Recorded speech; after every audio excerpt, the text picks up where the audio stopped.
முதலாவது தலைப்பின் 3வது நாளின் 2வது அமர்வில் நாம் இருந்து கொண்டிருக்கிறோம். கடந்த நாட்களில் நாம் எந்த முறையில் நம்முடைய கட்டுப்பாடு, நாகரிகம், இந்த ஒழுக்கம், இந்த இஸ்லாத்தின் அடிப்படையில் பேணி காத்தோமோ, இந்த நேரத்திலும் இறுதி அமர்விலும் அதையெல்லாம் இரு தரப்பினரும் பேணி காத்து இனிதாக முடிய அன்புடன் வேண்டிக் கொள்கிறேன். முதல் அமர்வில் மாதத்தினை அஹ்மதியா முஸ்லிம் ஜமாத்தினர் துவக்கி வைப்பார்கள்.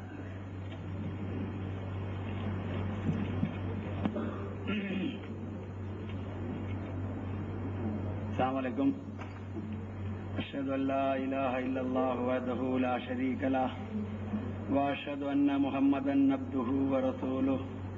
அம்மா பஅத் ஃபஅஊது பில்லாஹி மினஷ் ஷைத்தானிர் ரஜீம்.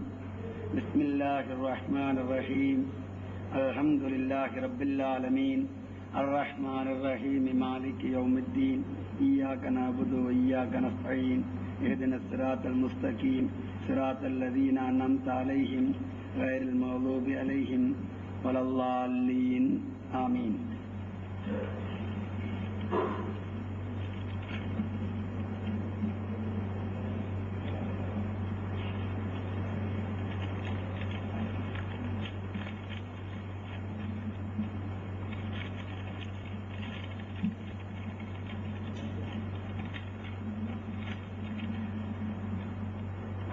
அல்லாஹ்வின் அருளால் விவாதத்தினுடைய கடைசி அமர்வு வந்துவிட்டது. சென்ற அமர்வில் கடைசியில் பேசப்பட உங்களுள் ஜனாப் ஜெயின்லாப்தீன் சாஹிப் அவர்கள் கூறினார்கள். அதாவது, நான் தொடர்ந்து கூறி வந்தேன், நம்முடைய இந்த விவாதத்தினுடைய நோக்கம் மிர்சா குலாம் அஹமத் காதியானி இதனுடைய இந்த அவருடைய நுபுவத்து பற்றி ஆராய்வதாக இருந்திருக்கிறது. அதற்காக நாம் வகுத்த நிபந்தனை, திருக்குரானிலிருந்து உண்மையான நபிக்குரிய இலக்கணம் ஒன்றை சுட்டிக்காட்டி அதன்படி அவர் நபிதானா என்று ஆராய்வது அஹ்மதியா ஜமாஅத்தினுடைய கடமை. அதே மாதிரி பொய் நபிக்கு அல்லது பொய்வாதிக்கு உரிய இலக்கணம் என்று ஒன்று திருக்குரானில் இருந்திருந்தால் அதனை சுட்டிக்காட்டி அதன்படி மிர்சா குலாம் அஹமத் காதியானி உண்மையானவர் என்று ஏற்றுக்கொள்ள முடியாமைக்கான விஷயங்கள் அதில் இருக்கிறதா என்று காட்ட வேண்டும் என்று குறிப்பிட்டிருந்திருக்கிறது. அதன்படி திருக்குரானில் இருந்து தெரியக்கூடிய நபிக்குரிய இலக்கணம் என்று நாங்கள் கருதக்கூடியதை எடுத்துரைத்து அதற்கான ஆதாரங்களையும் வைத்தோம். அவைக்கு நேரடியாக எந்த பதிலும் அவர் தரவில்லை. அதற்கு மாற்றமாக திருக்குரான் அனுமதி வழங்காத முறையில் நபியினுடைய வாதத்திற்கு பின்னுள்ள வாழ்க்கையில் உள்ள விஷயங்களை எடுத்து அதற்கு சொன்னாலும் சொல்லாவிட்டாலும் உண்மையான அடிப்படையான நம்முடைய அந்த தலைப்புக்கு ஏற்றவாறு பேசாத அஹ்மதியா ஜமாத்தின் சார்பாக மிர்சா குலாம் அஹமத் காதியானி அவர்களுடைய வாதத்திற்கு சாதகமாக ஆதாரமாக அஹ்மதியா ஜமாத்த கருத்துக்களை ஜெயின்லாப்தீன் சாஹிப் அவர்கள் மறுக்கவில்லை என்று கூறினேன். அதற்கு அவர் ஒரு பதில் சொன்னார். அவ்வாறு இருந்தால் இது கேள்வி பதில் கூட்டமில்லை என்றால் ஆரம்பத்தில் நீங்கள் பதில் சொல்லி இருக்கக்கூடாது என்றார்கள். உண்மைதான். தயவு செய்து வீடியோ கேசட்டை ஆரம்பத்தில் போட்டு பாருங்கள். முதலிலேயே முதல்ல அஹ்மதியா ஜமாத் தான் வாதம் வைத்திருக்கிறது. வாதம் வைத்துவிட்டு ஆட்சேபனை எழுப்பிய போது முதலிலே கூறியிருக்கிறேன், ஆட்சேபனைகளுக்கு பதில் கூறுவது நம் நோக்கம் என்று. உண்மையிலே நாம கேட்ட முதல்ல எழுப்பிய அந்த கேள்விக்கு தான் பதில் சொல்லி இருக்க வேண்டும். அப்படி கூறிவிட்டு, இருப்பினும் இந்த ஆட்சேபனைகள் அவ்வளவும் நாங்கள் ஏற்றுக்கொள்கிறோம், அதாவது இதற்கு பதில் சொல்ல முடியாதவை இல்லை என்பதை காட்டுவதற்காக சில ஆட்சேபனைகளுக்கு பதில் சொன்னோம். அவற்றிற்கு ஜெயின்லாப்தீன் சாஹிப் அவர்கள் அளித்த பதில்கள் எந்த அளவிற்கு பலமானவை என்பதையும் கேசட்டை திரும்பி போட்டு பார்த்தால் தெரிந்து கொள்ளலாம். எனவே ஆரம்பத்திலே பதில் சொல்லியிருக்க கூடாது என்று அவர் கூறியது கவனமில்லாமல் கூறியிருப்பார்கள் என்று கருதிக் கொள்கிறேன். அடுத்து கூற வேண்டிய ஷிர்க், மிர்சா குலாம் அஹமத் காதியானி அவர்கள் ஒருமுறை ஈசா நபி அலைஹிஸ்ஸலாம் அவர்களுடைய உயிர் வாழுதல் என்ற நம்பிக்கை ஷிர்க் என்று கூறியிருக்கிறார். இன்னொருடத்தில் அவர் இறங்குவார் என்று கூறியிருக்கிறார் என்று சுட்டிக்காட்டினார்கள். நாங்கள் இதுவரையிலும் பேசி வந்ததிலிருந்தும் மிர்சா குலாம் முகமது காதியானி அவர்களுடைய 80க்கு மேற்பட்ட நூல்களுள் அங்காங்கிருந்து சில சொற்களை, சில வசனங்களை மட்டும்தான் ஜெயின்லாப்தீன் சாஹிப் அவர்களுக்கு படிக்க வாய்ப்பு கிடைத்திருக்கிறது என்பதையும், அதனை அவருக்கு எடுத்துக் கொடுத்தவர்களும் முன்பின்னுள்ள விஷயங்களை சொல்லவில்லை என்பதையெல்லாம் கூறியிருந்தோம். அதன் அடிப்படையிலும் இந்த ஷிர்க் விஷயமும் அப்படியேதான். அவ்வாறு இல்லை என்று நாங்கள் சொல்வதற்கில்லை, ஆனால் அவர் கூறியது அவ்வளவு உண்மை என்று சொல்வதற்கில்லை. ஷிர்க் என்று கூறியிருக்கார் என்றால் கூட எப்பொழுது ஷிர்க் என்று கூறிவிடுகிறாரோ, அதாவது சட்டம் வந்ததுக்கு அப்புறம் தான் அது செல்லுபடியாகும். எனவே அஹ்லே கிதாபுகளோடு நபிகள் நாயகம் ஸல்லல்லாஹு அலைஹி வஸல்லம் முவாஃபகத், அதாவது புதிதாக வஹி வருவதற்கு வரையிலும் அவ்வாறு செயல்பட்டிருக்கிறார்கள் என்று குறிப்பிட்டிருந்தோம்.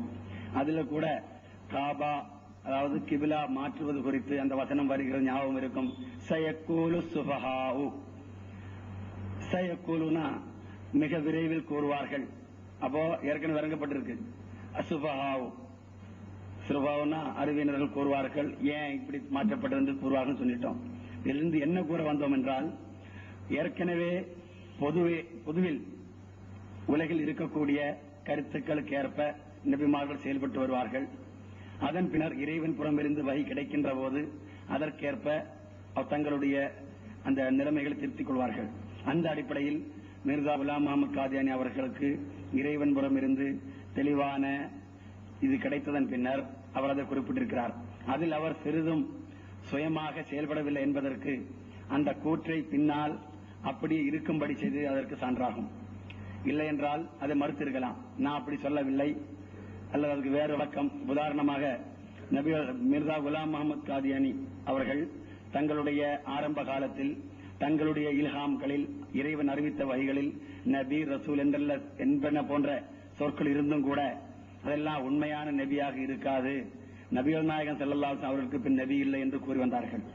ஆனால் பின்னர் கூறியது போன்று மலை போல் இறைவனின் வகைகள் வந்ததன் பின்னர் நான் கூறிய இடங்களெல்லாம் நபி இல்லை என்று எங்கெல்லாம் கூறியிருக்கிறேனோ அது நபிகள் நாயகம் ஸல்லல்லாஹு அலைஹி வஸல்லம் அவர்களுடைய ஷரியத்திற்கு மாற்றமான அல்லது அந்த ஷரியத்திற்கு இணையான, அதற்கு ஒப்பான ஒரு ஷரியத்துடைய நபிதான் நான் இல்லை என்று கூறி வந்திருக்கிறேன் என்றும், நபி என்று மறுக்கப்பட்ட அத்தனையும் ஷரியத்துடைய உம்மத்தே முஹம்மதியாவிற்கு வெளியே இருக்கக்கூடிய நுபுவத்து தான் மறுத்திருக்கிறேன் என்றும் கூறியிருக்கார்கள். எனவே அதன் பின்னர் அவர் தங்களுடைய நிலை தெளிவாக விளக்கியதன் பின்னர் மீண்டும் அந்த பழைய எழுத்துக்களை மேற்கோள்களை மட்டும் கூறி நபி வருவதை இவரை மறுத்திருக்கார் என்று கூறினால் அது ஏற்றுக்கொள்ளப்பட முடியாது. அதே போன்று இந்த ஷிர்க் விஷயமும் ஒரு முறை கூறிவிட்டு அதன் பின்னர் தெளிவுபடுத்தியதன் பின்னர் அவரே கூறியிருக்கிறார், ஏற்கனவே ஈசா அலைஹிஸ்ஸலாம் உயிர் வாழ்க என்று நம்பி வந்தேன், ஆனால் அது உலகில் மக்கள் மத்தியில் இருந்து வந்த கொள்கையாகும். ஈசா நபியுடைய மரணம் பற்றி ஆரம்பம் முதலே கருத்துவாடு இருந்திருக்கு என்பதும் பிரச்சனை இல்லை, தெரிந்த விஷயம். ஆனால் இறைவன் ஒரு தூதர் மூலமாக அந்த விஷயத்தை தெளிவுபடுத்தி விட்டால் அதன் பின்னர் அவ்வாறு கூறுவது சரியாக. இதுதான் எங்களுடைய கருத்து. எந்த ஒரு விஷயமாக இருந்தாலும் உலகில் பொதுவாக இருந்து வருவது தவறாக இருந்தாலும் அதில் இறைவன் குற்றம் பிடிப்பதில்லை. அது தவறென்று சொல்லிவிட்டதன் பின்னரும் அதனில் நிலைத்திருப்பதால் அந்த அடிப்படையில்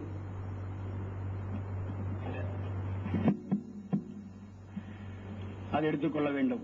அடுத்து குஃப்ர் இஸ்லாம். மிர்சா குலாம் முகமது காதியானி அவர்களை நம்பாதவர்கள் காபிர் இல்லை என்று ஒரு முறை கோர்ட்டில் கூறிவிட்டு பின்னொரு முறை சிலரை பார்த்து காபிர் என்று கூறியதாக கூறினார்கள். காபிர் என்று ஆக்குவது ஷரியத்துடைய நபியின் வேலை என்று கூறியது உண்மைதான். மிர்சா குலாம் முகமது காதியானி அவர்கள் எங்கெல்லாம் அஹ்மதி அல்லாத முஸ்லீம்களை, அவரை ஏற்றுக்கொள்ளாத முஸ்லீம்களை குறிப்பிடுகின்ற போதெல்லாம் அவ்விடங்களில் கைர் அஹ்மதி முஸ்லிம் என்றே கூறியிருக்கார்கள். இதிலிருந்தும் அவர்களை ஏற்றுக்கொள்ளாதவர்களை இஸ்லாத்தை விட்டு அப்பாற்பட்ட காபிர் என்று கூறவில்லை என்று உணர்ந்து கொள்ளலாம். இவர் எடுத்துக்காட்டுக்காக அஹ்மதியா முஸ்லிம் ஜமாத்தில் இணைவதற்காக ஏற்படுத்தப்பட்டுள்ள நிபந்தனைகள் இருக்கின்றன 10. அதில் ஒன்று 4வது நிபந்தனை தொடர்புகிறது.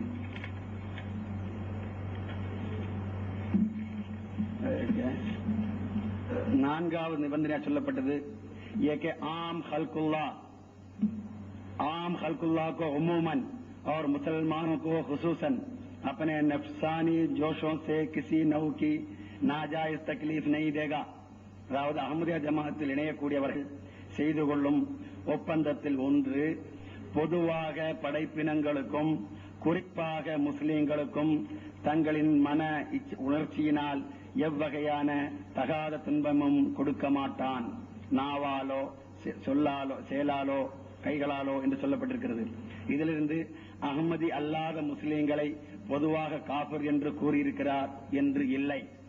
மாறாக வன்மையாக அவர்களை மறுத்துரைத்து வந்த உலமாக்கள் பெருமக்கள், அதாவது அவருடைய வாதங்களை எல்லாம் நன்றாக கேட்டு புரிந்ததன் பின்னரும் அவர் திருக்குர்ஆன் ஹதீஸின் அடிப்படையில், ஷரியத்தே முஹம்மதியாவின் அடிப்படையில் அவர் முன் நிரூபித்து விட்ட உண்மைகளை மறுப்பவர்களை அந்த அடிப்படையில் காஃபிர் என்று சொல்லுகின்றார். அவருக்கு பொருந்தும். அதாவது இவர் உண்மையிலே, அடுத்து கடைசியா நான் ஒண்ணு கேட்பேன், உண்மையிலே இறுதி காலத்தில் வருவார் என்று முன்னறிவிக்கப்பட்ட மசீஹும் மஹ்தியுமாக வரக்கூடியவரை மறுப்பவர், அவர் குறித்து என்ன அவருடைய நிலை என்ன, அதை தெரிந்து கொள்ள வேண்டும். அதாவது உண்மையிலே ஈசா அலைஹிஸ்ஸலாம் அல்லது இமாம் மஹ்தி வருவதாயிருந்தால் அவரை மறுப்பவருக்கு இஸ்லாத்தில் என்ன நிலை, அந்த நிலையில் அவருக்கு இருக்க முடியுமே தவிர அதுக்கு மேலாக எதுவும் இல்லை.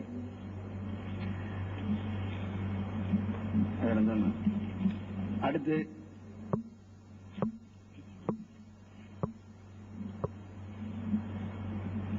இறைவனை கனவில் கண்டதாக, அதற்கெல்லாம் பலமுறை போது சொல்லியாச்சு. கனவு காணக்கூடாது, எல்லாம் வேண்டாம், எல்லாம் வேண்டல. அடுத்து முக்கியமான ஒன்றை கூட கூற விரும்புகிறேன். அதாவது மரியம், மிர்சா குலாம் அஹமத் காதியானி அவர்கள் தங்களை மரியம் என்று கூறினார்கள். அதிலும் இஸ்தியாரா என்ற வார்த்தை போட்டு அவர் சொல்லிவிடுவார்கள் என்றும் ஜனாப் ஜெயின்லாஸ் அவர் கூறினார்கள். ஆமா, அதாவது அந்த இப்னு மரியம் பற்றிய அந்த விஷயம் முழுமையாக உருதுவிலே படித்து அவர் மொழிபெயர்க்கவில்லை, படித்துவிட்டு கருத்தை தான் சொல்லியிருக்கார்கள். இப்போது நான் சொல்றேன், அந்த கருத்தை முழுமையாக அங்கேயும் முன்பின்னும் படித்திருந்தால் அந்த விளக்கத்தை அந்த அளவிற்கு சந்தேகம் அவருக்கு எழுந்திருக்காது. இருந்தாலும் திருக்குர்ஆனில் இருந்து இது தொடர்பாக ஒரு கருத்து சொல்ல விரும்புகின்றேன். லரபல்லாஹு மஸலன் லில்லதீன ஆமனூ ஃபிரௌனா இது காலத் ரப்பி இப்னிலி இன்தக பைத்தன் ஃபில் ஜன்னah வனஜ்ஜினி மின் ஃபிரௌன வஅமலிஹி வனஜ்ஜினி மினல் கௌமில் ஸாலிமீன். இதன் பொருள், அல்லாஹு மூமின்களுக்கு உதாரணமாக ஃபிரௌனின் மனைவியை எடுத்து கூறுகிறான். அதாவது மூமின்கள் ஃபிரௌனின் மனைவியை போன்றவர். இது அல்லாஹ்வின் கூற்று. அவர் கூறினார் அல்லாஹ்விடம், இறைவா, எனக்கு சொர்க்கத்தில் உன்னிடத்தில் வீட்டொன்றை தருவாயாக, மேலும் ஃபிரௌனின் செயல்களிலிருந்து அவனுடைய சமுதாயத்திலிருந்தும் என்னை காப்பாயாக. அப்படி கேட்கிறார். இப்பொழுது இந்த வசனத்தை படிப்பவர் மூமினானவர், அவருக்கு எடுத்துக்காட்டாக மசலனாக உதாரணமாக அல்லாஹ் ஃபிரௌனின் மனைவியை சொல்லி இருப்பதனால் மூமினானவர்கள் எல்லாம் ஃபிரௌனின் மனைவி போன்ற பெண்ணை போன்றாகி விடுவார், பெண் போன்ற தோற்றமாகி விடுவார், அவருக்கு திருமணம் இப்படியெல்லாம் கதைகளாக கட்டி சொல்வதாக இருந்தால், ஜனாப் சொன்ன மாதிரி மரியம் என்று சொன்னதும் கூதா இருந்தால் எப்படி இருக்கும்? அல்லாஹ்வே சொல்கிறான், மூமினுக்கு உதாரணம் ஃபிரௌனின் மனைவி அப்படின்னு சொன்னா, ஒரு ஆள் உண்மையான மூமினாகிவிட்டால் ஃபிரௌனின் மனைவி போன்று ஒரு பெண் போன்று ஆகிவிடுவார் என்று கூறி கிண்டல் செய்வதாயிருந்தால் அழகாக சிரிப்பிற்குரிய ஒன்றாக இருக்கும். ஆனால் அவ்வாறு இல்லை, அதற்கு பொருள் இருக்கு, அவருக்கும் தெரியும். அதாவது அவருடைய ஆத்மீக தன்மை காட்டுகிறது. அடுத்து இங்கே மரியம் டைரக்டா அல்லாஹ் மீண்டும் கூறுகிறான், மரியம் பினத் இம்ரானா அல்லதி அஹ்ஸனத் ஃபர்ஜஹா. மேலும் இம்ரானின் மகளாகிய மரியம் அவரையும் மூமின்களுக்கு உதாரணமாக அல்லாஹ் கூறுகிறான். அவ்வாறு மரியமை மூமின்களுக்கு உதாரணமாக அல்லாஹ் கூறியதோடு நிறுத்திவிடாமல் அஹ்ஸனத் ஃபர்ஜஹா, கற்பை காத்துக் கொண்டால், வநஃபக்னா ஃபீஹி மின் ரூஹினா, நம் ஆவியே அவளுள் ஊதினோம். அப்பொழுது மூமின்களுக்கு உதாரணமாக மரியமை அல்லாஹ் சுட்டி காட்டுகிறான்.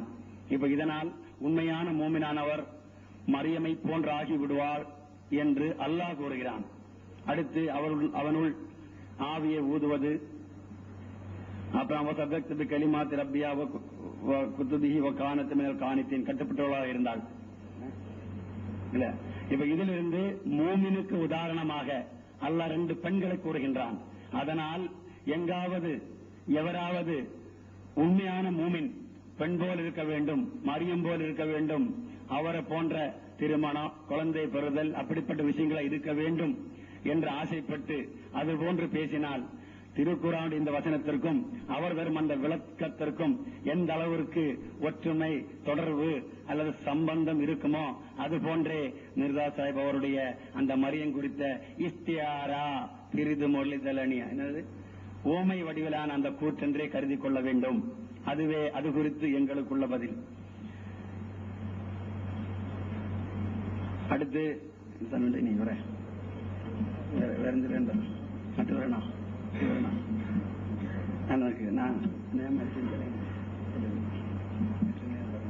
இது வேற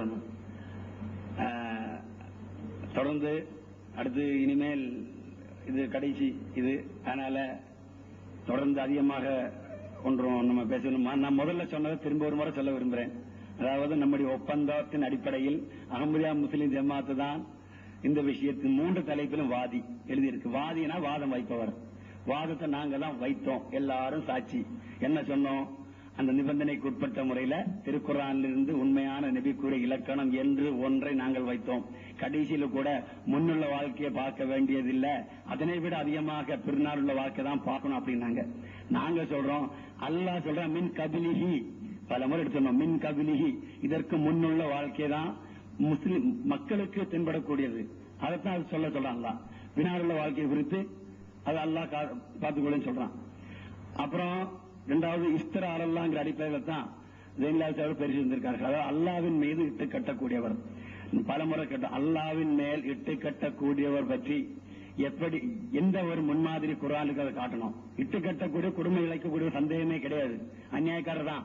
ஆனா அந்த அநியாயக்காரர்களோடு அல்லாஹ் எவ்வாறு நடந்து கொள்கிறான், மூமின்கள் எவ்வாறு நடந்து கொள்ள வேண்டும் என்ற ஒரு முன்மாதிரிய போதனைய திருக்குர்ஆனில் எடுத்துக்காட்டி, அதாவது இந்த காலத்தில் இப்படி ஒருவர் இருந்திருக்கிறார், அவரோடு இவ்வாறு நடந்து கொண்டதாக அல்லாஹ் கூறுகிறான், மக்களுடைய கடமை இதுவாகும் அப்படி என்பதை சுட்டிக்காட்டி அது குறித்து பேசியிருந்தால் அழகாக இருந்திருக்கும் கேட்பதற்கு. ஆனால் அவ்வாறு செய்யவில்லை. அவர்களாக இட்டுக்கட்டுவோர் என்று முடிவெடுத்து அல்லாஹ் அவரிடம் பேசினானா இல்லையா என்பது அவர் எவ்வாறு தெரிந்து கொண்டாரோ தெரியவில்லை. அடுத்து சென்ற 3 இது பற்றியும் அதிகமாக ஒன்றும் பேசவும் தேவையில்லை. என்ன, ஈசா அலைஹிஸ்ஸலாம் அவர்கள் இறந்து போய்விட்டார் என்று திருக்குர்ஆனிலிருந்து வலுவான ஆதாரங்களோடு நிரூபித்திருக்கிறோம் அஹ்மதியா ஜமாத். நீங்க அது மறுத்தாலும் சொல்வீங்க. குறிப்பாக எனக்கு ஞாபகம் இருக்கிறது என்று சொல்றேன், ஈசா அலைஹிஸ்ஸலாம் விஷயத்தில் விதிவிலக்கு என்பதை வலியுறுத்தி பேசி வந்தார். அதற்கப்புறம் நுபுவத்து பற்றி பேசப்பட்டது. அதிலேயும் நிறைய விதிவிலக்குகளை அவர்கள் நிலைநாட்டியிருக்கார்கள். எப்படி இருந்தாலும் நம்முடைய கடமை எனக்கு தெரிந்த உண்மையை சொல்வது, ஜெயின்லாவுடைய கடமை அவருக்கு தெரிந்த உண்மையை சொல்வது. அதில் எது உண்மை என்பது இறைவன் உதவியினால் தெரிந்து கொள்ள வேண்டியவர் பொதுமக்கள், இதனை கேட்கக்கூடியவர்கள். நாம் அனைவரும் துஆ செய்ய வேண்டும். அல்லாஹ்வே இவ்விரு பிரிவினருள் உண்மையாளர் எவரோ அவரின் உண்மையை உணர்த்துவதற்கான வாய்ப்பை இறைவா நீ வழங்குவாயாக என்று துஆ செய்து நம்ம கேட்க வேண்டும். கடைசியாக ஒரு வசனத்தை படிக்க ஆசைப்படுகிறேன் திருக்குர்ஆனிலிருந்து.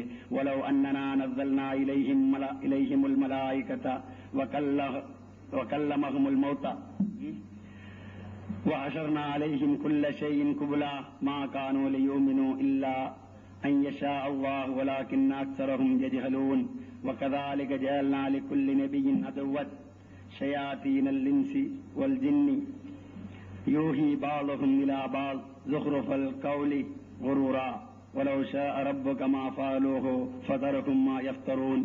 இந்த வசனங்களின் பொருள், நாம் அவர்களிடம் மலக்குகளை இறக்கி இறந்து போனவர்கள் அவர்களை பேசி எல்லாரையும் ஒன்று சேர்த்து அவருக்கு வேண்டியதெல்லாம் அவர் முன் வைத்த போதிலும் அவர்கள் அல்லாஹ் நாடினால் என்று நம்பிக்கை கொள்ள மாட்டார்கள்.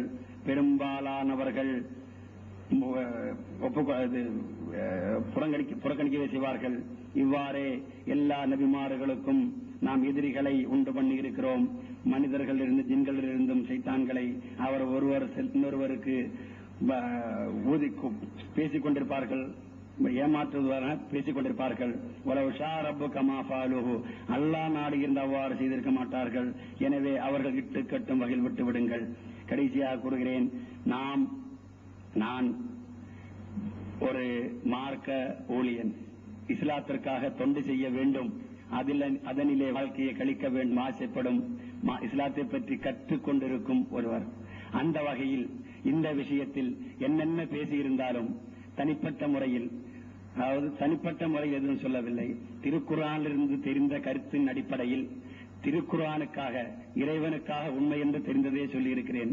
அவ்வகையில் எவ்வகையிலேனும் கஷ்டம் துன்பம் ஏற்பட்டிருந்தால் அவர் மன்னிக்க வேண்டும் என்று இறைவன் பெயரில் கேட்டுக்கொள்கிறேன். ஏனென்றால் எவ்வாறு இருந்தாலும் நாம் அத்தனை பேரும் உம்மத்தே முகமதியாவை சேர்ந்தவர், முகமது ஸல்லல்லாஹு அலைஹி வஸல்லம் அவர்களையே முன்மாதிரியாக வாழக்கூடியவர். திருக்குர்ஆனே நம்முடைய ஷரியத், மாற்றமில்லை. எனவே எந்த வகையிலேனும் துன்பம் கஷ்டம் ஏற்பட்டிருந்தால் மன்னிக்க வேண்டும்.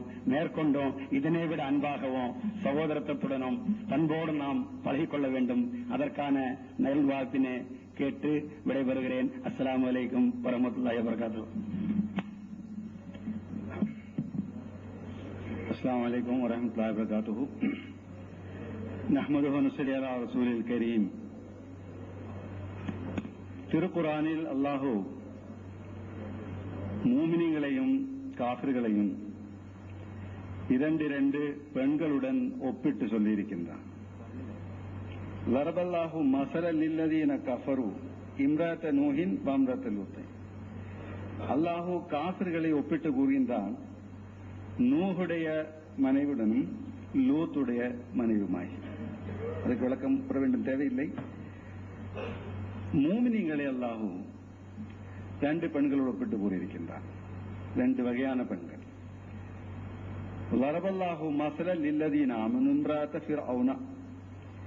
ஃபிர்அவுனின் மனைவியை நம்பிக்கை கொண்டவர்களுக்கு ஒரு எடுத்துக்காட்டாக அல்லாஹ் விளக்கியிருக்கின்றான். அடுத்து மரியம் இப்னத் இம்ரானின் அல்லதி ஆசனத்து ஃபர்ஜஹா. இம்ரானின் மகள் மரியமையும் அவள் தனது கற்பை காப்பாற்றியதின் காரணமாக மூமினீங்களுடன் ஒப்பிட்டு சொல்லியிருக்கின்றார். இப்போ உண்மையான மூமினீங்கள் முதலில் மரியமுடைய சிஃபத்தை அடைந்தவராக இருப்பார்கள். இப்ப ரெண்டு விதமான ஒப்பீட்டுகள் அல்லாஹ் இங்கே சொல்லியிருக்கின்றான். ஒன்று ஃபிரௌனுடைய மனைவி, மற்றொன்று இம்ரானுடைய மகள் மரியம். மூன்றாவது ஒப்பிட்டு எங்கேயுமே திருக்குர்ஆனில் பெண்களோட சார்ந்த முறையில் மூமின்களை பற்றி சொல்லப்படவில்லை. இதில் இங்கு கூறப்பட்டிருக்கும் மரியம் இப்னத் இம்ரான் இதன் பொருள் என்ன? அல்லத்தி ஆசனத்து ஃபர்ஜஹா, அவள் கற்பை காப்பாற்றினாள் என்பதாகும். உண்மையான மூமின், மீண்டும் விஷயத்துக்கு வருகின்றேன், ஒரு இறைவன் புறம் இருந்து வந்திருக்கின்றேன் என்று கூறும் ஒரு வாதி முதலாவது மரியமுடைய சிஃபத்தை சார்ந்தவராக இருக்க வேண்டும். அதாவது புனிதமான வாழ்க்கையுள்ளவர், கற்பை காப்பாற்றக்கூடிய இருக்க வேண்டும். பக்கத்தில் இதன் அடிப்படையில் வாதத்திற்கு முன்னுள்ள அவருடைய காலகட்டம் மிகவும் புனிதமானதாக இருக்க வேண்டும். மரியமுடைய சிஃபத்தை சார்ந்த இருக்க வேண்டும்.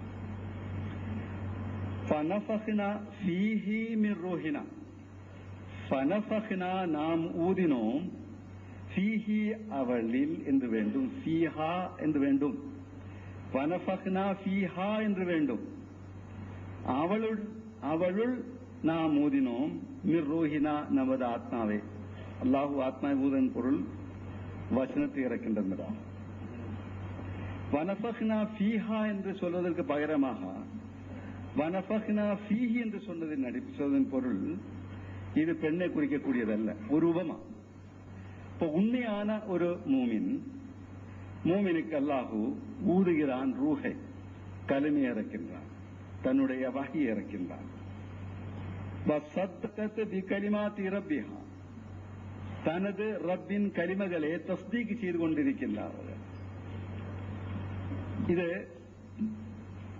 ஒரு இறைவன் புறமிருந்து தோன்றியிருக்கின்றேன் என்று கூறும் வாதியுடைய நிலைமை பெற்று எடுத்து வைத்திருக்கின்றான் அல்லாஹ்.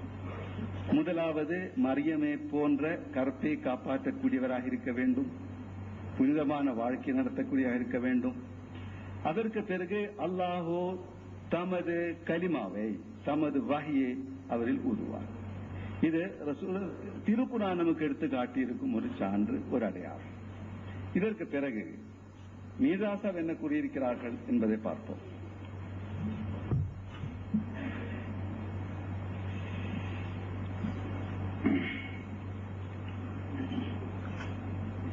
मेरी ईसवी हैसियत मरियमी हैसियत से खुदा के नफक से पैदा हुई. என்னுடைய ஈசவி சிஃபத், நான் ஈசாவாக இருக்கின்றேன் என்ற அந்த தன்மை மரியமி ஹைசியஸே, முதலில் இருந்த மரியம் என்ற தன்மையிலிருந்தும் खुदा के नफक से पैदा हुई, அல்லாஹுடைய ஊதலினால் ஏற்பட்டது. அதாவது மரியமை போன்ற புனிதமான வாழ்க்கையை நான் நடத்தி கொண்டிருந்தேன். அதற்கு பிறகு நான் ஈசாவாக மாறிவிட்டேன். மரியமி சிஃபத்தில் இருந்தும் ஈசவி சிஃபத்திற்கு, அதாவது மரியமி ஹைசியத்தில் இருந்தும் ஈசவி ஹைசியத்திற்கு நான் வந்தது खुदा के नफक से, அல்லாஹ் ஊதியதின் காரணமாக, அல்லாஹ்விடம் இருந்து எனக்கு வஹி மில்ஹாமும் கிடைத்ததின் காரணமாக. और इसी वाकया को सूरह तहरीम में बतौर पेशगोई कमाल तस्सीर से बयान किया. இதை பற்றி சூரா தஹரீமில் அல்லாஹ் எடுத்துரைத்திருக்கின்றார். இது ஒரு உபமான அலங்காரம். எல்லா நபிமார்களுடைய வாழ்க்கையிலும் அவருடைய சொற்களில் ஏராளமான உமாலாரங்கள் இருப்பதாக நம்மால் காண முடியும். ஹஜ்ரத் ஈசா அலைஹிஸ்ஸலாமுடைய இஞ்சில படிங்கள், உண்மையான இஞ்சில் அதிகம் அவர் இப்பொழுது இருக்கக்கூடிய இந்த பைபிளில் அதிகம் அவர் உமாலங்கார ரூபமாக தான் பேசிக் கொண்டே இருக்கின்றார். அல்லாஹ் ரூபமாயாக இங்கு எடுத்து வைத்திருக்கின்றார். உண்மையான மூமினீங்கள் எல்லோரும் புனிதமான வாழ்க்கை நடத்தக்கூடியவர்களாக இருந்தால், கருத்தை காப்பாற்றக்கூடியவர்களாக இருப்பார்கள் என்றால் நிச்சயமாக அவர்கள் மரியமி சிஃபத்தை சார்ந்தவராக இருப்பார்கள். இது திருக்குர்ஆன் எடுத்துரைக்கும் ஒரு எடுத்துக்காட்டு. அதை நம்மால் மறுக்க முடியாது.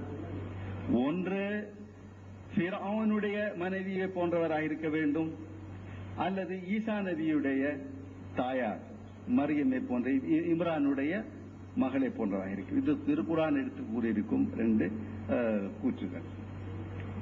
ஆனால் ஹஜ்ரத் மரியம் அலைஹிஸ்ஸலாமை போன்ற ஒரு பொன்னுருவமாக நவுதுபில்லா மீர்சா சாஹிப் இருந்தார்கள். தான் ஒரு மரியம், வெளித்தோற்றத்தில் தான் ஒரு மரியமாக இருந்ததாகவும், அதற்கு பிறகு தனக்கு அல்லாஹ்விடம் இருந்து அந்த அவர் என்னமோ ஒரு செய்கை காட்டி காட்டினார், அப்படி உள்ள நுழைந்ததாகவும் அப்படி ஒன்றும் இல்லை. இது திருக்குர்ஆனுடைய வசனத்தை கேலிக்குரியதாக இருக்கக்கூடாது. மூமினீங்களை பற்றி ரெண்டு விதமான எடுத்துக்காட்டுகள் எல்லாம் இங்கே எடுத்து வைத்திருக்கின்றார். முதலில் புனிதமான வாழ்க்கை, பக்கத்தில் லபிஸ்துஃபீக்கும் மும்மரமின் கபிலி எஃப்லாத்தாகி. இரண்டாவது ஜர்த் சாதரை பற்றி சொல்லியிருக்கிறார்கள் ரசூல். நான் சுருக்கமாக ரெண்டு விஷயத்தை கூறுகிறேன். ரசூல் கரீம் ஸல்லல்லாஹு அலைஹி வஸல்லம் அவர்கள் இறுதி காலத்தில் தோன்றும் வாக்களிக்கப்பட்ட மசீஹை பற்றி தரிசனத்தில் அல்லாஹ் ரசூல் காட்டியிருந்தார்கள். அதாவது மசீஹ் பின் மரியம் என்ற பெயரில் உள்ள வாக்களிக்கப்பட்ட மசீஹும் தஜ்ஜாலும் இருவரும் காபத்துல்லாவை தவாஃப் செய்வார்கள். ரெண்டு பேருடைய நோக்கங்கள் தனித்தனி. காபத்துல்லா என்பதின் பொருள் இஸ்லாம். இது தரிசனத்தில் வந்தது. தரிசனத்துக்கு விளக்கம் இருக்கின்றது, தாவீர் இருக்கின்றது. தஜ்ஜாலும் வலயம் செய்கிறான், தவாஃப் செய்கிறான், மசீஹ் பின் மரியம் தவாஃப் செய்வார்கள். தஜ்ஜாலுடைய நோக்கம் என்ன? இஸ்லாத்தின் கோட்டை அழிக்க வேண்டும், இஸ்லாத்தை நாசம் செய்ய வேண்டும். தஜ்ஜாலின் சக்திகள் அதான் செய்து கொண்டிருக்கின்றது. இப்போது மசீஹ் பின் மரியம் தவாஃப் செய்து கொண்டிருப்பார்கள். மசீஹ் அலைஹிஸ்ஸலாத்து வஸ்ஸலாம் வந்து தஜ்ஜாலுடைய சக்திகளில் இருந்தும் இஸ்லாத்தை காப்பாற்றுவதற்காக தவாஃப் செய்து கொண்டிருப்பார்கள். ரெண்டு மஞ்சள்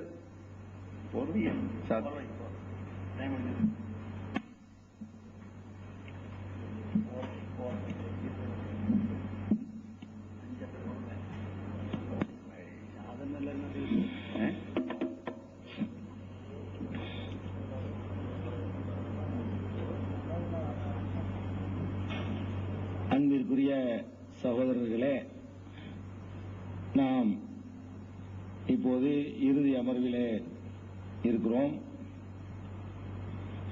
இந்த இடத்தில் ஒரு இரண்டு விஷயங்களுக்கு மாத்திரம், பல விஷயங்கள் பதில் சொல்லப்படாமல் இருக்கின்றன. இரண்டு விஷயங்களுக்கு மாத்திரம் இப்போது ஒரு விளக்கம் சொன்னார்கள். முதலாவது மௌலவி அய்யூப் சாஹிப் அவர்கள் அந்த ஈசா அலைஹிஸ்ஸலாம் உயிரோடு வானத்தில் இருக்கிறது ஷிர்க் என்று மிர்சா சாஹிப் சொன்னாரு. அதுக்கப்புறம் அதே புஸ்தகத்திலேயே அப்படி இருப்பதாகவும் சொல்லி இருக்கிறாரு. அது இறைவன்றிருந்து வஹி அவருக்கு வந்த பிறகும் கூட, இல்ல நீந்தான் ஈசான் வஹி வந்த பிறகும் கூட அதை விளங்காமன்னு சொல்றாரு. விளங்காம திரும்ப திரும்ப அதையே நான் சொல்லிக்கிட்டு இருந்தேன் அப்படின்னு சொல்றாருங்கிறதான் பாயிண்ட். இப்ப என்ன, இதுல பல கேள்வி இருக்கு. முதல்ல அவருக்கே ஷிர்க் என்று எது தெரிகிறதோ, அவர் தெரியாம இருந்து முந்தின வேதத்தை பின்பற்றினா அதுக்கு ஒரு அர்த்தம் இருக்குது. அவருக்கே தவறு என்று தெரிந்த ஒன்றை, அதுவும் ஷிர்க் என்று தெரிந்த ஒன்றை அவர் சொல்லிக் கொண்டிருக்கிறார் நீண்ட காலமாக. ஒண்ணு அதுல அப்படித்தானே இருக்குது. ஷிர்க்னு சொல்றாரு, தெரிஞ்சுதான் சொல்றாரு. இறைவன் வகி வந்துச்சு, இருந்தாலும் என்ன செய்யலனா அதுக்கு மக்கள் நம்பிக்கையில இருப்போமே இருந்தேன். மழை மாதிரி அடுக்கடுக்கா வந்தவனதான் என்னை மாத்திக்கிட்டேன்னு சொல்றாரு. இப்ப இறைவன் ஒன்றை சொல்ல நினைக்கிறான், அவருக்கு சொல்றான், அது அவருக்கு விளங்குறபடி இறைவன் சொல்லல. இந்த கேள்விக்கு தான் எனக்கு பதில் வேணும். அப்பயே முந்தைய வேதத்துல உள்ளத வகி வர்ற வரைக்கும் பின்பற்றலாம்னா ஷிர்குலையும் பின்பற்றலாமா? கிதாபு கிப்லா விஷயத்துல ஷிர்க் வர போறது இல்ல. அல்லாஹ் எங்கிட்ட திரும்ப சொன்னாலும் திரும்பிக்கலாம், பேச நமக்கு முக்கியம் இல்ல. அல்லாஹ் சொன்னா திரும்பிக்கலாம். இப்ப காபத்துல்லாவை திரும்புறதுனால காபா வணங்குறோம்னு அர்த்தம் இல்ல. அது ஒரு முன்னோக்கும் திசை தான். பைத்துல் முகத்தஸ் நோக்கி வணங்குறனால அதை வணங்கணும்னு அர்த்தம் இல்ல. நோக்கும் திசை தான். அது நோக்கும் திசை மாறுறதை விட வணங்குற இறைவன் மாறல, இல்ல ஷிர்க் ஒண்ணு வரல. ஆனா இங்க கேள்வி என்ன, ஷிர்க், அந்த ஷிர்க்குங்கிறது அவருக்கு தெரிஞ்சு இருக்குது, அதுவும் இறைவன் வேற அதை சுற்றி வேற காட்டிட்டான், அதுக்கு பிறகு அந்த ஷிர்க்க சொல்லியிருக்காரு. இதான் கேள்வி. நபிமார்கள் இப்படி செய்ய மாட்டாங்க. இதுக்கு நீங்க பதில் சொல்லல. இந்த கொஸ்டின்களுக்கு பதில் இல்ல, வேற மறுபடியும் முந்தி சொன்ன யூதர்களுக்கு தான் சொல்லிட்டு இருக்கிறீங்க. அதனால அது நிக்காது. அடுத்தபடியா மரியம் அலைஹிஸ்ஸலாம் அந்த கற்பமானதை உருவகமா இஸ்தியாராவா சொல்றாங்கல்ல, அதுல நாம கேட்ட கேள்வி என்ன, இவங்க சொல்ற பதில் என்ன? அல்லாஹ் மூமின்களுக்கு 2 பெண்களை உதாரணமா காட்டுறான். எதை உதாரணமா காட்டுறான்? நல்ல ஈமானுக்கும் தியாகத்துக்கும் துணிவுக்கும் கொள்கை பிடிப்புக்கும் இந்த பொம்பளை மாதிரி இரு. முதல்ல ஆம்பளையா இருந்து இந்த மாதிரி இருக்கிறீங்களப்பா, இந்த ஃபிரௌன்ட்ட இவ்வளவு சித்திரவதை பண்ணியும் அந்த பெண் எவ்வளவு ஸ்ட்ராங்கா இருந்தாங்க, யாருக்கு அஞ்சாம. இந்த பெண்ணுக்கு இப்படி ஒரு அவமானம் கூட அல்லாஹ் கொடுத்துட்டதுனால, ஏன்னா புருஷன் எல்லாம் புள்ள பெற அவமானம் உலகத்து பார்வையில, இப்படி ஒரு அவமானம் கூட அதெல்லாம் தாங்கிக்கிட்டு அல்லாவுக்காக வேண்டி தியாகம் பண்ணாங்களே. ஒன்னு அவங்களா தேர்ந்தெடுத்து கொண்ட சிரமம், இது அல்லாவா கொடுத்த ஒரு சிரமம். இந்த 2 வகையான சிரமத்திலிருந்தும் கொள்ளணுங்கிறதுக்கு உதாரணமா தான் 2 பெண்கள் அல்லாஹ் சொல்றான். இதை எல்லாருக்குமே சொல்லலாம். அப்படி அதாவது மரியம் போல நாம் இருக்க வேண்டும், நாம் இருக்கணும். எதுல? ஈமான்ல கற்பனை பண்ணலாம். ஈமான்ல நம்ம அது மாதிரி இருக்கணும், பிடிப்புல அப்படி இருக்கணும் சொல்லலாம். ஆமா, முதல்ல ஃபிரௌனுடைய மனைவி தான் அல்லாஹ் சொல்றான், 2ல் ஒருவரை போலன்னு சொல்லல. முதல்ல அல்லாஹ் சொல்றது இம்ராத்த ஃபிரௌன் வா மரியம் இப்னத்த இம்ரான், ஃபிரௌனுடைய மனைவியையும் இம்ரானுடைய மகள் மரியத்தையும் 2 பேருமே தான் சேர்ந்து உதாரணம், இவரோ அவரோ இல்ல. இந்த ஆயத்தை செயல் வடிவப்படுத்துறதுக்கு அவர் சொல்லி இருந்தால், ஃபிரௌனுடைய மனைவியாக நான் இருக்கிறேன், அந்த அளவுக்கு எல்லா தியாகத்தையும் செய்திருக்கிறேன் என்று அவர் சொல்லியிருக்கணும். மாடலாக 2 பெண்கள் அல்லாஹ் சொல்லியிருக்கிறான். 2வது நீங்க ஒண்ணுதான் சொல்றாரு. அதுலயும் சொல்ல கவனிக்கணும். இதை எதுக்கு அவர் சொன்னார்? அல்லாஹ் அந்த உதாரணம் காற்றான பண்பாடு அதுக்கு சொன்னாரா, ஈசபுனு மரியமான ஆயிட்டங்கிறது சொன்னாரா? மரியமுடைய மகன் ஈசாண்டு வருது, அதை ப்ரூவ் பண்றதுக்கு அவர் சொன்னாரா? மரியமுடைய மகன் வருது, மக்கள் கேட்கிறாங்க, மரியமுடைய மகன் எப்படிங்க? நீ மரியம், உங்க அம்மா பேர் மரியம் இல்லையே, நான் எனக்குள்ளே மரியமாயி எனக்குள்ளே நான் பிரசவிச்சு எனக்குள்ளே பெற்றுட்டேன், ஈசாவை பெற்றுட்டேன், இப்ப நான் ஈசா. இப்ப இவர் சொன்னது பண்பாட்டுக்கு சொல்லல, இந்த மரியமுடைய மகனை ஆவதற்கு இதை பயன்படுத்தினாங்க. இதான் பாயிண்ட். அப்ப ஏன் இம்ராத்து ஃபிரௌனை ஏன் சொல்லல? அதனால முதல்ல சொல்றான், அதான பெரிய தியாகங்கிறான். நம்ம ஃபர்ஸ்ட் அதை போட்டு சொல்றான், அந்த தியாகத்தை நான் செய்திருக்கிறேன், அதனால் ஃபிரௌனுடைய மனைவியாக நான் அவர் கற்பனை பண்ணலையே, ஃபிரௌனுக்கு மனைவியாக இருக்கிற மாதிரி ஒரு இஸ்தியாரம் பண்ண வேண்டியதானே, அதுல பண்ணல. அப்ப நமக்கு நல்லா விளங்குது, ஈசபுனு மரியம் வருது, வெறும் ஈசாண்டா என்கிட்ட சொல்லிடலாம். மரியமுடைய மகன் ஈசாண்டு அதிசல வரும்போது அதுக்கு இந்த மாதிரி சொன்னா தான் ஏத்துக்குவாங்க. மரியமுடைய மகன்கிறதுக்கு தான் அவரு இந்த நோக்கத்துக்காக சொல்றாரு. இதை சொல்றது நோக்கம் இருக்கா இல்லையாங்க? ஈசபுனு மரியம் ஒருத்தர் சொல்றாரு, மரியமுடைய ஈசாவை போல அந்த தன்மையில், அது ஒரு விஷயம். மரியமுடைய மகன்கிற அந்த நேரடி அர்த்தத்துக்கு விளக்கம் கேட்கும் போதுதான் அவர் இதை சொல்றாரு. அதனால இந்த 2 விளக்கமுமே என்ன செய்யறது இல்ல, திருப்தியானது இல்ல. உங்களுக்கே அது திருப்தி இல்லாம சொல்றீங்க, அது சந்தேகம் இல்ல. சரி, நிறைய இருக்கு. நம்ம கடைசி அமர்வுல இருந்துகிட்டு இருக்கிறோம். அடுத்த அமர்வுல எதுவும் புதுசா எடுத்து வைக்க முடியாது. அடுத்த அமர்வுல புதுசா எடுத்து வைக்க கூடாது. சொன்னதை தொகுத்து சொல்லலாம். புது வாதங்கள் என்ன செய்யக்கூடாது, எடுத்து வைக்க கூடாது. அதனால நிறைய சொல்ல வேண்டும் என்று நினைத்தாலும் நமக்கு நேரமும் குறுகியதா இருக்குது. ஒரு அரை நாள் வேற கட் ஆயிடுச்சு. நம்ம ஜும்மாவுக்காக வேண்டி 2 பேரும் சேர்ந்து கட் பண்ணிக்கிட்டோம். ஜும்மாவில் நம்ம கால அமர்வு இல்லாம போச்சுல. இப்ப நம்ம சேர்ந்து ஒரு 2 மணி நேரத்தை 2 அமர்வை 2 சிட்டிங்க குறைச்சிருக்கிறோம். அதனால குறைந்த நேரம் தான் இருக்குது. அதுக்கிடையில சிலதை மட்டும் நான் சொல்றேன். இப்பதான் சொல்ல முடியும். இதே மாதிரி என்னன்னு கேட்டா இவரு ஒண்ணா யோசிக்கிறார். ஒவ்வொன்றுக்கும் ஒரு புதுமையான விளக்கம். மரியமுடைய மகனுக்கு இப்படி விளக்கம் கொடுத்துட்டாரு. அப்புறம் தஜ்ஜால கொல்லணுமே, என்னடா செய்யறது? தஜ்ஜால்னா பாதிரி, சரி. தஜ்ஜால் கழுதையில வருவானே, கழுதை ரயிலு, கழுதை என்னது? ரயில் தான் கழுத சொல்றாரு. கழுதைதான் ரயிலு. புகை வருமே, ரயில்ல புகை வரும்ல, புகை விட்டுக்கிட்டு வரும்ல அப்படிங்கிறாரு. இந்த எலக்ட்ரிக் ட்ரெயின் இதெல்லாம் இல்ல இருந்த காலம் தான் வேற சொல்லியிருப்பாங்க வேலை இருக்கு. செய்வாங்க. அசீம் ஜும்லா एक बड़ी भारी अलामत दज्जाल के उसका गदा है. गदा था ना, गुदावा गदा था ना, सही. जिसके बैनल उदनैन का अंदाजा 70 बार किया गया है और रेल की गाड़ियों का अक्सर इसी के मुवाफिक सिलसिला तूलानी होता है और इसमें भी कुछ शक नहीं कि वो दुकान के जोर से चलती है जैसे बादल हवा के जोर से तेज हरकत करता है. அப்படின்னு சொல்றாரு. என்ன சொல்றாரு? தஜ்ஜாலுடைய பெரிய ஒரு அடையாளம் கழுதை. 2 காதுக்கு இடையில உள்ள தூரம் 60 முழம் இருக்குது.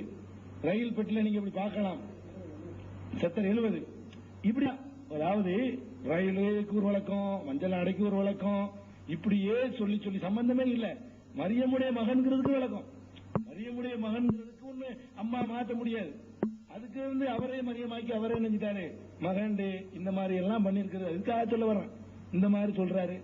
அது மாதிரி நம்ம சென்ற வாரத்தில் நம்ம அடிக்கடி எடுத்து வச்சோம். அது என்ன இதுல இருக்குது? இசாலே அவகாம் 493 இருக்குது. அதே மாதிரி அவன் சொன்னாங்க, ஒரு அல்லாஹ் மனிதனுக்கு ஒரு இயற்கையா ஒன்று படைச்சிருக்கான். அது மாறவே மாறாது. சுன்னத்துல்லா, குழந்தை, வாலிபம், முதுமை, இப்படி போயிட்டு இருக்குமே தவிர தலைகளை ரிவர்ஸ் ஆகாது. சுன்னத்துல்லா மாறாது, யாருக்காவும் மாறாதுட்டாங்க. அவர் என்ன செய்யறாரு? எனக்கு இளமை திரும்புதுங்கிறாரு. வெள்ளம் போயிட்டு செய்து முதுமைக்கு போயிட்டு இளமை திருப்பி ரிவர்ஸ் ஆகி வருதுன்னு அவர் வாதிக்கிறார். அது உங்களுக்கு என்னமா தெரியல. அது ஒரு ஆச்சரியமாக அவங்களுக்கு தெரியல. இளமை திரும்புறது ஹகீகத்துல் வஹி 319 என்ன செய்யறாரு? அவர் சொல்லி கேட்டுறாரு, முஜே திமாகி கம்சோரி, எனக்கு மூளை பலவீனம், மூளையில ஒரு வீக்னஸ், அவர் दौरान सर தலை சுற்றல் की वजह से बहुत सी नाताकती हो गई थी. ரொம்ப ஒரு சக்தியின்மை ஏற்பட்டிருந்துச்சு. यहां तक के मुझे ये अंदेशा हुआ, இந்த அளவுக்கு நான் பயந்துட்டேன். कि मेरे हालत बिल्कुल तालीफ तसनीफ के लायक नहीं रही, என்னால எழுத முடியாத அளவுக்கு நான் ஆயிட்டேன். அவர் ஐசி கம்சூரி थी, இந்த அளவுக்கு பலவீனம் இருந்துச்சு. கோயா பதன் மே ரூஹ் நஹி थी, உயிரே இல்லைங்கிற அளவுக்கு நினைச்சிட்டு அந்த மாதிரி நான் போயிட்டேன். इस हालत में मुझे इल्हाम हुआ துரத்து இலைக்கு அன்வாரு ஷபாப், இளமை பிரகாசங்கள்லாம் உனக்கு திருப்பி தரப்படுகிறது அப்படின்னு வகை வந்துச்சு. நோய் நீங்கின விஷயம் வேற, இளமையினுடைய இது எப்படி திருப்பி வரும், முதுமையுடைய இது இப்படி மாறும், அதுல சுண்ணத்துல எங்க போச்சு, இப்படி எதெல்லாம் எடுத்து வச்சு அதை வேடிக்கணும்னா இதெல்லாம் அவர் எடுத்துறாரு. இளமை எப்படி திரும்ப முடியுமா, அறிவுக்கு பொருந்துதா, இப்படி எல்லாம் அவரே கேட்டுக்கிட்டு அவருக்கு இளமை திரும்புதுங்கிறத என்ன செய்யறாரு, அதையும் சொல்லிக்கிட்டாரு. இப்படி இது பண்ணிக்கிட்டாரு. அதே மாதிரி என்ன, இவருக்கு கூட பிறந்த சகோதரி ஒண்ணு இருக்குது, ஆதமை போன்றவன்கிறாரு. ஆதமுக்கு எங்கேயா கூட பிறந்த சகோதரின்னு கேள்வி வருது. ஆதம் தனியாக படைக்கப்பட்டாரு, அவருக்கு எங்க கூட பிறந்த சகோதரி. எனக்கு ஆயத்து வந்துருச்சு, யா ஆதம் முஸ்குன் அன்தவ சவுஜுக்கள் ஜன்னா, ஆதமே நீயும் உன்னுடைய துணை ஜன்னாவும். ஜன்னாண்டா அவர் சகோதரிக்கு பேரான். ஜன்னத்துன்னு எனக்கு ஒரு சகோதரி, ஜன்னத்துனா என்னன்னு எல்லாரும் வழங்குறோம் சொல்றாரு. எனக்கு ஜன்னத்துன்னு ஒரு சகோதரி இருந்துச்சு, அதான் என்ன செஞ்சான் அல்ல, யா ஆதம் என்னை கூப்பிட்டு உஸ்குன் சவுஜுக்கள் ஜன்னா அன்தவ சவுஜுக்கள் ஜன்னா, நீயும் உன்னுடைய சவுஜும் ஜன்னத்துல தங்குங்கள் அர்த்தம். ஜன்னத்து தோட்டமோ சொர்க்கமோ. இவர் என்ன செய்யறாரு, அப்படி அர்த்தம் செஞ்சவர் வேற இடங்கள்ல. இங்க என்ன செய்யறாரு, ஜன்னத்துன்னு எனக்கு சொல்றாரு பாருங்க. அவரு ஏ இல்ஹாம் கே யா ஆதம் முஸ்குன் இவரெல்லாம் கூப்பிட்டு சொல்றான். அந்த ஜவுஜுகள் ஜன்னான்னு சொன்னான். जो आज से 20 बरस पहले बराहीन अहमदिया सफा 496 में उर्दू समझ தெரியாது दर्ज है. इसमें जो जन्नत का लफ्ज है उसमें एक लतीफ इशारा है कि वो लड़की मेरे साथ पैदा हुई, इसका नाम जन्नत था. இதுல நுணுக்கமா அல்லாஹ் என்ன சொல்றான் தெரியுமா? லத்தீஃபான இஷாரா இருக்கலாம். நுணுக்கமா அல்லாஹ் உணர்த்துவது என்னன்னு சொன்னா, என்னுடைய சகோதரி ஜன்னத் இருந்துச்சு, அதைத்தான் அல்லாஹ் சொல்றான். ஆதமும் நானே. ஏன் ஆதமும் நான்கிறேன்? ஆதமுக்கு ஜன்னத்தோட ஜோடியா இருந்த மாதிரி எனக்கு யாரு? என் சகோதரி. என்ன ஒன்னா பிறந்திருந்தோம். ஆதமுக்கு கூட பிறந்த சகோதரி இருந்தாலும் சொல்றாரு இன்னொரு இடத்துல. இவரே ஆதம் எல்லாம் நேரடியா படைச்சுங்கிறான். இவரு சொல்றாரு பாருங்க, இன்னொரு இடத்துல சொல்றாரு, ஹஜரத் ஆதம் அலைஹிஸ்ஸலாம் की पैदा इस जौज की तौर पर थी. துணை ஜோடி என்ற முறையில் தான் ஆதம் படைக்கப்பட்டார். ஏனி ஏக் மர்த் அவர் ஏக் औरत साथ थी. ஒரு ஆணு ஒரு பெண்ணுங்கிற முறையில படைக்கப்பட்டாரு. அதான் ஜன்னத்து. இப்ப நானு எனக்கும் கூட பிறந்தது. இப்படி ஒவ்வொரு நபிமாருக்கும் சொன்னதுக்கும் இவர் தான் சொல்லிக்கிட்டு இவர்கிட்ட இருக்கிற மாதிரிலாம் அந்த நபி இருந்ததாக காட்டுகிறார். இவர்கிட்ட இருக்கிற மாதிரிலாம் நபிமார்கள் இருந்ததாக காட்டுகிறார். இப்படி சுப்ஹானல்லாஹ் கணக்கு வழக்கு இல்லாம நினைஞ்சிருக்காரு. இதை சொல்லிக்கிட்டு போனா பட்டியல் நின்றுகிட்டே போகும். அந்த அளவுக்கு கேட்டா சிறிய நகைப்புக்கிடமானதா இருக்கு, சிலது குர்ஆனுக்கு மாத்தமா இருக்கு, சிலது முரணா இருக்குது, சிலது பொய்யா இருக்குது, சிலது ஒரு பொய் சொல்லிட்டு மறைக்கிறதா இருக்குது. இப்படிப்பட்டதுகளையாத்தான் நினைச்சிருக்காரு அவரு சொல்லி இருக்கிறார். இதுக்கெல்லாம் மேல ஒரு முக்கியமான ஒரு அம்சத்தை நான் சொல்லியிருந்தோம். என்னன்னு கேட்டா, இவரே தன்னுடைய வாழ்நாள்ல தன்னுடைய நுபுவத்துக்கு சாட்சியா ஒன்றை எடுத்து வச்சார். அது நிறைவேறல. மற்றதெல்லாம் விட்டுருவோம். அவரே நினைஞ்சாரு, நான் இந்த இது நிறைவேறவில்லை என்றால் நான் பொய்யன், நான் சொல்ற வாதத்துல பொய்யானவன் அப்படின்னு சொன்னார். அது நிறைவேறல. நிறைவேறல என்று அவர் ஒத்துக்கிறார். அரபியில நினைச்சுக்கிறார், ஒத்துக்கிறார். அதை பார்சியில மொழிபெயர்த்திருக்கிறாங்க. கீழே உருதுல என்ன செய்யல, மொழிபெயர்க்கல. அது வருது. என்ன இடத்துல வருதுங்க, யார் முன்னறிவிப்பு சொல்றாரு இல்லையா? அதாவது இதுக்கு முன்னாடி ஒரு சம்பவத்தை சொல்லிதான் உங்களுக்கு விளங்கும். அது நீங்க உள்ள கேள்விப்பட்டதா இருக்கும், மற்றவங்களுக்காக சொல்றேன். அதாவது மிர்சா அகமது பேக்னு ஒருத்தர் இருந்தார். இவருடைய சொந்தக்காரால், இவருடைய காண்டான்ல உள்ளால். அந்த அகமது பேக்குங்கிறவருக்கு முகமது பேகம் ஒரு மகள். ஹதீஸ்ல வருது, ஈசா அலைஹிஸ்ஸலாம் நிக்காஹ் செய்வார்கள், குழந்தையும் பிறக்கும். எத்தசவோஜு யூலத்துலகு. அப்ப கேள்வி வருது, நபின்னு இப்பதான் ஈசா வாயிருக்கிறிய, இதுக்கு முந்தைய ஈசா இல்லையா, இப்ப கல்யாணம் பண்ணி புள்ள வளர்க்கணுமே அப்படின்னு ஒரு கொஸ்டின் வருது. அதுக்கு என்ன பண்ணிட்டாரு, ரசூலுல்லாஹ்வுக்கு சொன்ன மாதிரி இந்த ஜைனபு சீமா ஒரு ஆயத்து இறங்குச்சுல, ஜபஜ்னாக்கஹா, உமக்கு நாம் திருமணம் செஞ்சு வச்சோம்னு அல்லாஹ்ட்ட இருந்து இவருக்கு உடனே வகி வந்துருச்சு. ஜபஜ்னாக்கஹா, முகமது பேகத்தை என்ன செய்யறேன், நான் கல்யாணம் பண்ணி வச்சிடறேன், பண்ணிவிட்டோம் அப்படின்னு வந்துருச்சு. வந்து அந்த ஆள்கிட்ட போய் கேட்டா அந்த ஆள் கல்யாணம் பண்ணி கொடுக்கல. சொந்தக்கார ஆளு மிர்சா அகமது பேக்கு வேற ஒரு ஆளு கல்யாணம் பண்ணி கொடுத்துட்டாரு. யார? முகமது பேகத்தை. அப்ப மிர்சா சாஹிப் ஆறு முன்னறிவிப்பு செய்கிறார். 6 செய்கிறார். இந்த 6 ஒன்று செய்யவில்லை, 6 செய்கிறேன். இந்த 6 நிறைவேறலன்னா நான் பொய்யன், என்னுடைய தாவாவில் நான் பேசிவிட்டேன் அப்படின்னு சொல்லி சொல்றாரு. அந்த 6 என்ன அவர் சொல்றாரு பாருங்க. मेरे इस पेशगोई में न एक बल्कि 6 दावा है. எனது இந்த முன்னர் இது ஆயின கமாலாத்துல 325 பல இடங்கள்ல சொல்றாரு. இத ஒரு இடத்தை படிக்கிறேன். பல்கே 6 தாவா है. ஒரு தாவா நான் செய்யவில்லை, 6 தாவா செய்கிறேன். நல்லா கவனிக்க வேண்டும். அவரே அளக்க சொன்ன அளவுகோல் இது. இதுலதான் அந்த நேரத்தில் போய் சேர்ந்த ஆட்கள்லாம் ஓடி வந்து கொஞ்சம் 2 பேர் போன ஆட்கள்லாம். அவ்வல் நிக்காஹ்கே வக்த் மேரா சிந்தா ரகனா. முதலாவது என்ன தெரியுமா, அந்த பெண்ணை முகமது பேகத்தை கல்யாணம் பண்ற வரைக்கும் நான் உசுரோட இருக்கணும். நான் பண்ணுவேங்கிறதுனால நான் உசுரோட இருக்கணும். ஒண்ணு. துவம் நிக்காஹ்கே வக்த் உஸ் லड़की के बाप यकीनन जिंदा रहना. அந்த நிக்காஹ் நடக்கிற நேரத்தில் இவருடைய பாப் தகப்பனாரும் உயிரா இருக்கணும். நிக்காஹ் நேரத்தில் அவரும் உசுரா இருக்கணும், நானும் உசுரா இருக்கணும், அந்த முகமது பேகத்துல தகப்பனாரும் உசுரா இருக்கணும்.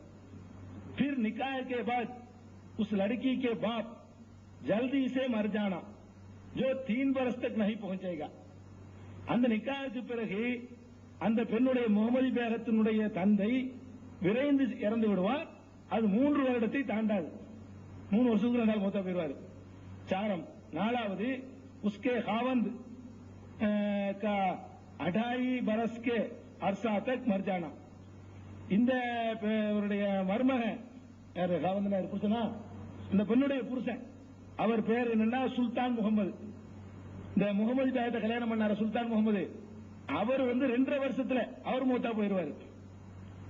அதுக்கு அடுத்தது 5வது उस वक्त तक मैं उससे निकाह करूं उस लड़की का जिंदा रखना.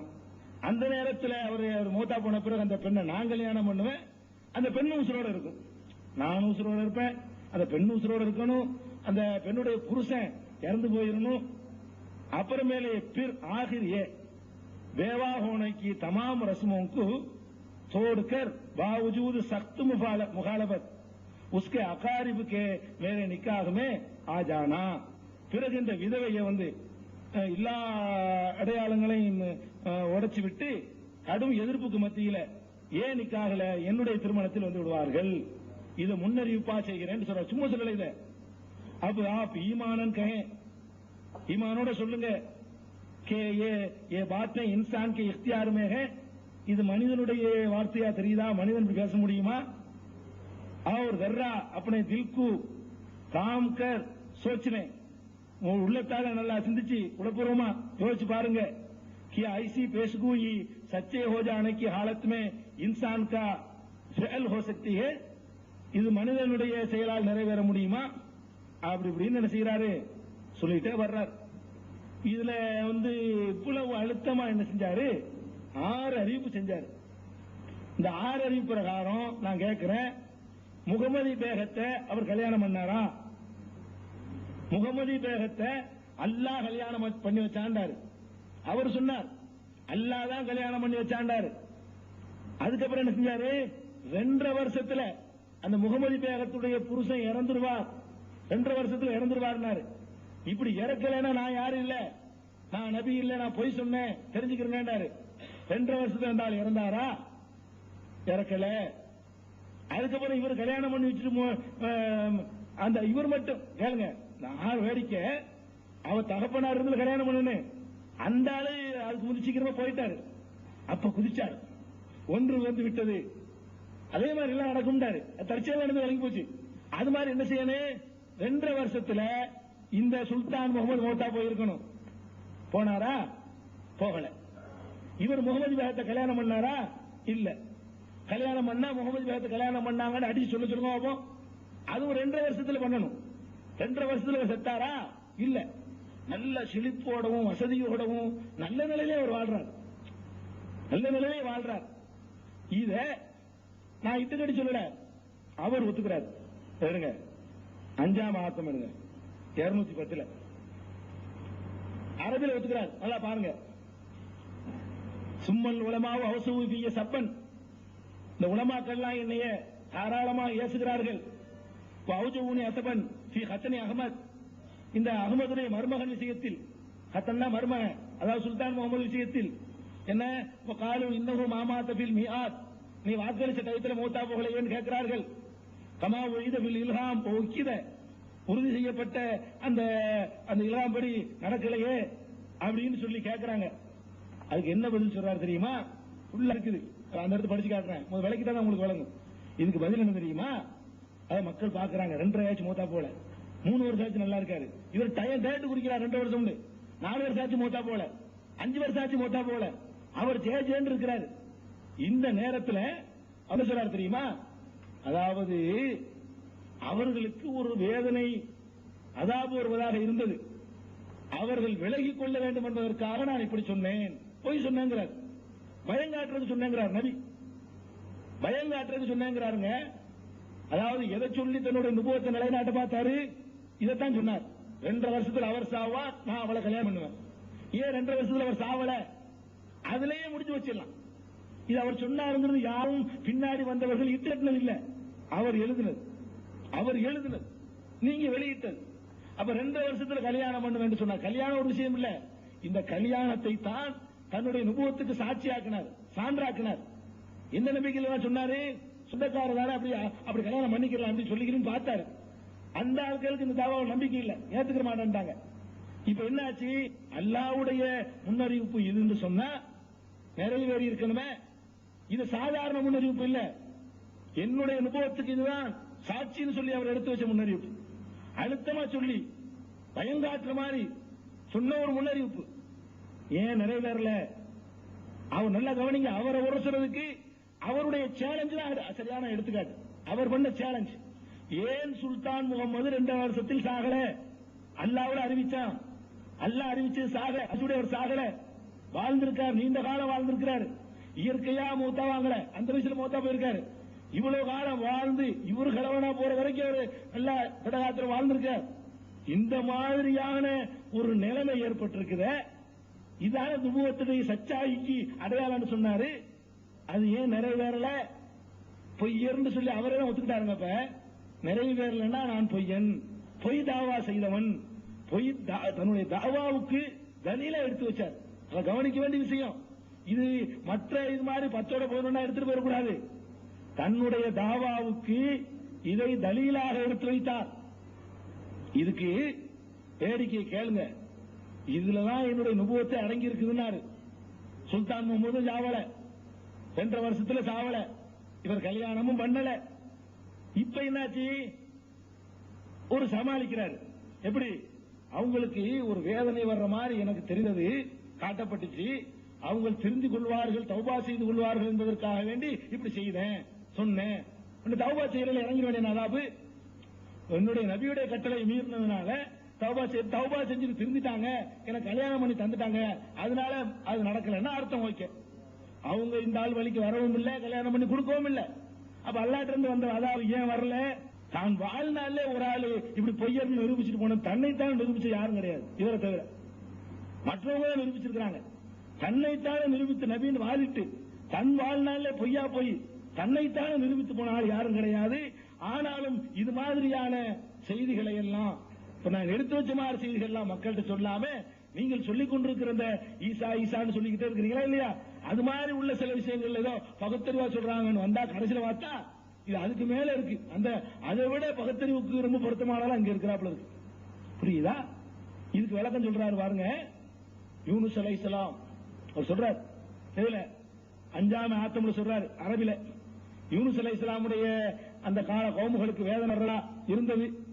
அது என்ன செய்யல? அந்த வேதனை வரல. அது மாதிரி ஆயிடுது. பதில பாருங்க. யூனுஸ் அலைஹிஸ்ஸலாமுடைய காலத்துல வேதனை வர்றா இருந்துச்சு. அந்த மக்கள் திருந்தி தௌபா செஞ்சாங்க. அல்லாஹ் தௌபா ஏத்துக்கிட்டு நினைஞ்சிட்டான், அந்த வேதனை இறக்கல. இத ஒரு தலீலாக நுபுவத்தை இஸ்பாத் பண்றதுக்கு சான்று ஆக்கல. அவர் வேதனை இறங்கின பிறகு யூனுஸ் நபி நபின்னு தான் ஏத்துக்கிட்டாங்க, இறங்காத பிறகு ஏத்துக்கல. இதுல என்ன? இவர் என் நுபுவத்துடைய சாட்சி இதெல்லாம் அடங்குங்கிறார். அது யூனுஸ் நபியுடைய கூட ஒப்பிடுறாரு பாருங்க. இதான் என் நுபுவத்துக்கு சாட்சி, இதுலதான் எல்லாம் அடங்கி இருக்குது. இந்த மாதிரி எல்லாம் சொன்ன ஒருத்தர் என்ன மாதிரி பெல்ட் அடிக்கிறான்னு பாத்தீங்களா? தன் வாழ்நாள்ல இப்படி ஒரு அவமானம் யாருக்காவது வந்திருக்குமா? யோசிச்சு பாருங்க. இந்த மாதிரி ஒரு ஒரு வில்லத்தின்றீங்களே, அது இது யாருக்காவது வந்திருக்குமா? அவர் சொன்னது அவருக்கே நடக்காம, நிரூபிக்க முடியாம, அடுத்தவர்கள் எல்லாம் பார்த்து ஒரு கேலி செய்யக்கூடிய ஒரு நிலைமை அடைஞ்சிருக்காரு. அதை சொல்ல செய்யறாரு. வாழ்ற ஒத்துக்கிறார், அவரை வாழத்தான் செய்கிறார். இன்னும் கல்யாணம் ஆகல, அதையும் ஒத்துக்கிறார். அப்ப இதெல்லாம் என்ன? இந்த சேலஞ்ச் என்னாச்சு? 6 சேலஞ்ச் என்னாச்சுன்னு நடக்கல. இது கவனிக்கணும்.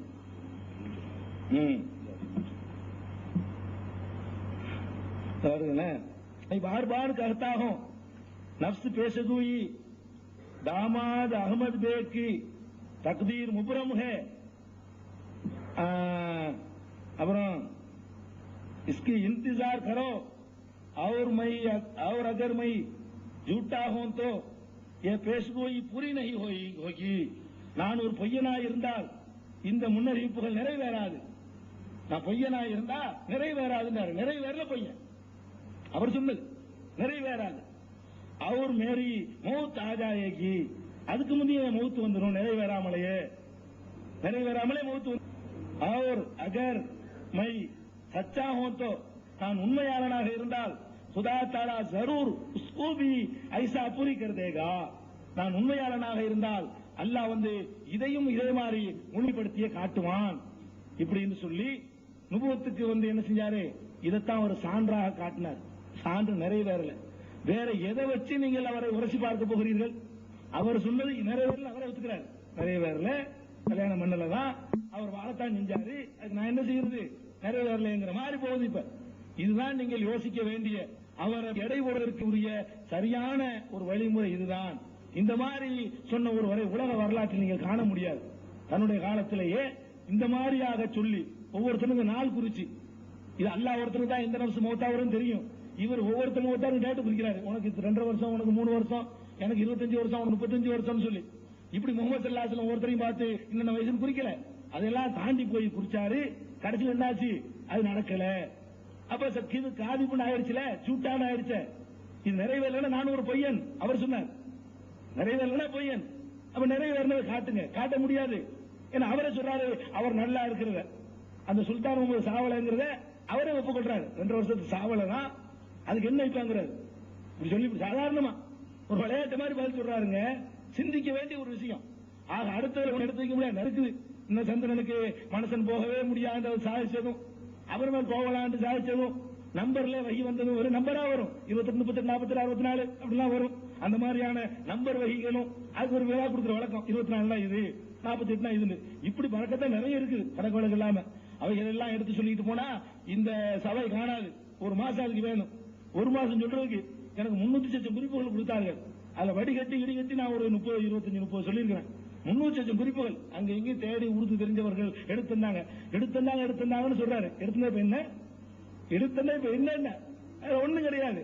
ஐயூப் சாஹிப் என்ன சொல்றேன், அவர் பேசிட்டே இருப்பாரு, ஒருத்தர் தான் சீட்டு கொடுப்பாரு, அதை சொல்லுவாரு அவரு.